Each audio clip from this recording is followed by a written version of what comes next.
When you think of the 1940s, what's the first thing that pops into your head? Is it the grit and the unity of the war effort, or is it that booming, optimistic prosperity that came right after?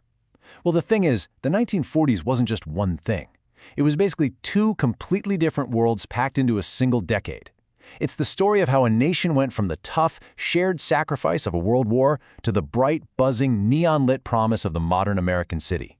Okay, so let's just get right into it. The difference between the first half of the decade and the second half, it's just night and day. Seriously. Picture yourself walking down a city street in, say, 1942. The whole vibe is about collective purpose, right? Rationing is a fact of life, and what you wore was all about being practical. Now, hit the fast-forward button to that exact same street, but in 1949. Whoa. Suddenly it is drenched in neon light. Shopping is the new national pastime, and this idea of individual ambition is totally reshaping the American dream. And that's the massive shift we're going to unpack. And honestly, there's no faster way to see this change for yourself than to just look at what people were wearing. Fashion was like a mirror held up to society, reflecting all the social and economic shifts happening in real time. So let's see how this played out, from the stiff, practical clothes of wartime to the ridiculously lavish styles of peacetime. Yeah, so during the first part of the decade, what you wore was pretty much dictated by necessity. They called it utility clothing, and it wasn't a fashion choice, believe me. It was seen as your patriotic duty. All the good materials, wool, cotton, silk, they were all being funneled into the war effort. So fashion had to get real practical, real fast. It was all about conserving material, which was a huge change from the glamour of the 1930s. And what's wild is just how specific these rules were. I mean, the government was getting into the details. Here in the U.S., the War Production Board issued something called Order L85 back in March 1942. And this was not a friendly suggestion, okay? It strictly regulated garment design. It said skirts had to be narrower, and it got rid of things it called unnecessary details, like cuffs on pants or even patch pockets.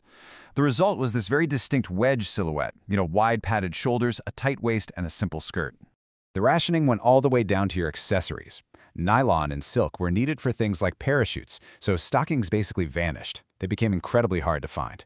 So what did women do? They got creative. They'd use leg makeup or even gravy browning to get that stocking color, and then they would very, very carefully draw a straight seam right down the back of their legs with an eyebrow pencil. It was the small, personal act to hold on to a little bit of style and normalcy when the world was anything but. But, not everyone played by the rules. You had the zoot suit, which was the total opposite of all this austerity. With its long, oversized jacket and its baggy, pleated trousers, it used a ton of fabric. And it was worn mainly by young African-American and Mexican-American men. To some people, especially the white establishment, wearing one was seen as this bold, unpatriotic act.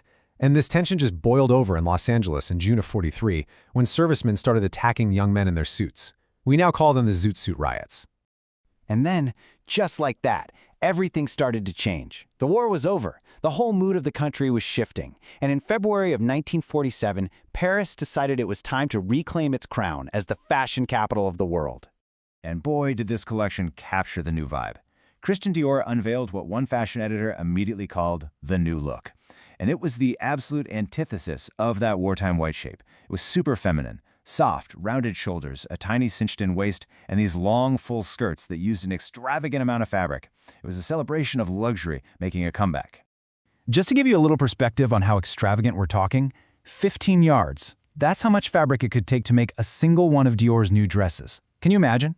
After years of fabric being rationed down to the inch, this was just shocking. It was almost scandalous.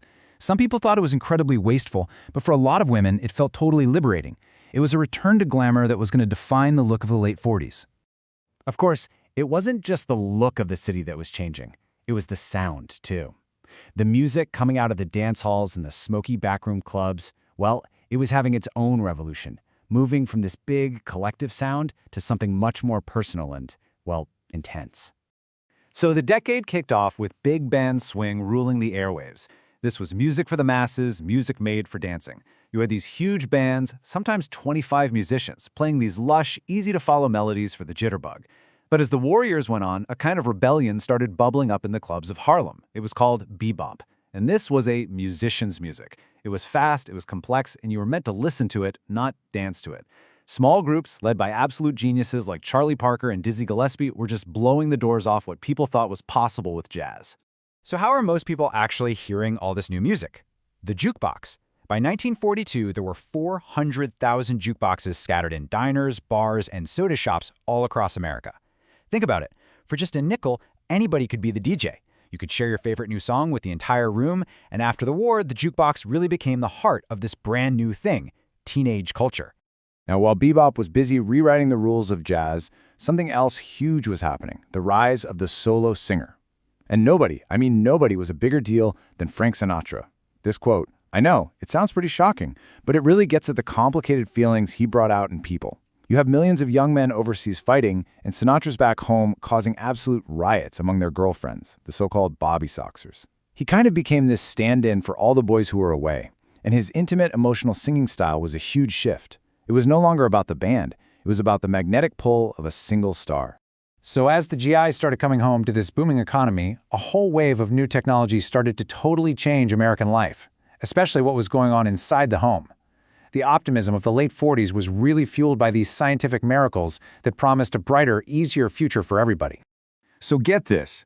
Even before most people even owned a TV, there was this huge high-stakes battle being fought over its future. In one corner, you had CBS. They had a mechanical color system that literally used a spinning color disc.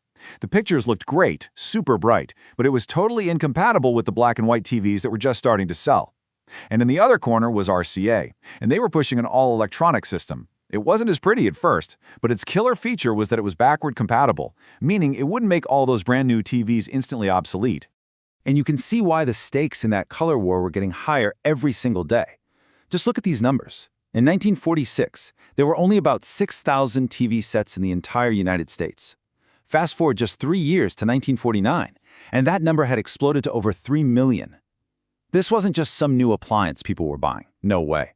This was something that was fundamentally rewiring the American home, changing the whole rhythm of daily life. But this post-war boom, it wasn't just about cool new clothes or music or gadgets. The actual social and physical landscape of the entire country was being completely redrawn, and a huge part of that was thanks to one of the most important pieces of legislation in all of American history. It was officially called the Servicemen's Readjustment Act of 1944, but everyone knows it as the GI Bill. It was designed to do two things: reward veterans for their service and stop the mass unemployment that everyone was afraid would happen after the war. It offered money for college or job training, which basically launched millions of people into the middle class. And this is the big one: it offered low-interest home loans with zero down payment.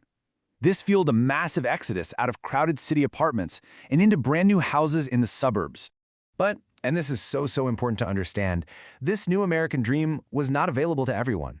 The GI Bill wasn't run by the federal government directly. It was administered at the local level. And there, it was often subject to the racist discrimination of the Jim Crow era. So many African-American veterans were denied the same loans and educational benefits that their white comrades got.